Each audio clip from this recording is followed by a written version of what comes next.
আসসালামু আলাইকুম।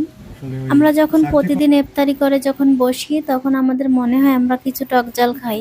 কিন্তু যদি ঘরে শসা, টমেটো, ধনেপাতা থাকে, তেঁতুল থাকে তাহলে তো আমাদের মনের ইচ্ছেটা পূরণ করা যেতেই পারে। এজন্য আমার ঘরে এসব ছিল, সেজন্য আমি শসা, টমেটো, ধনেপাতা, তেঁতুল নিয়ে বসে গেলাম। এখন আমি এটাকে সুন্দর করে মাখাবো। লবণ, মরিচ, তেল দিয়ে সুন্দর মতো মাখাবো। আমি এবার মরিচ নিয়ে নিচ্ছি, লবণ নিয়ে নিচ্ছি স্বাদ মতো। এবার আমি সুন্দর মতো এটাকে মাখাবো।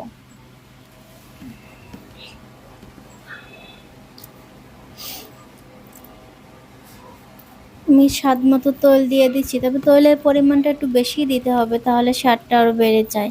আমি তেঁতুলটা মাখাচ্ছিলাম আর মনে হচ্ছিল যেন এখনই খেয়ে নিই, কিন্তু না, মনকে বললাম সবুরে মে অফ হলে ওয়েট করো, সুন্দর মতো মেখে নিই তারপর খাবে। এজন্য আমি সুন্দর মতো মাখাচ্ছিলাম সব কিছু।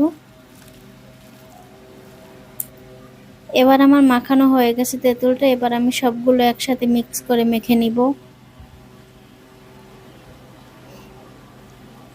তেঁতুলের কালারটা যা আসছে না, আপনারা দেখলে অবশ্যই খেতে মন চাইবে। আপনারাও ঘরে তেঁতুল থাকলে এরকম বানিয়ে নিন। এবার আমি সবগুলো একসাথ করে মেখে নিব।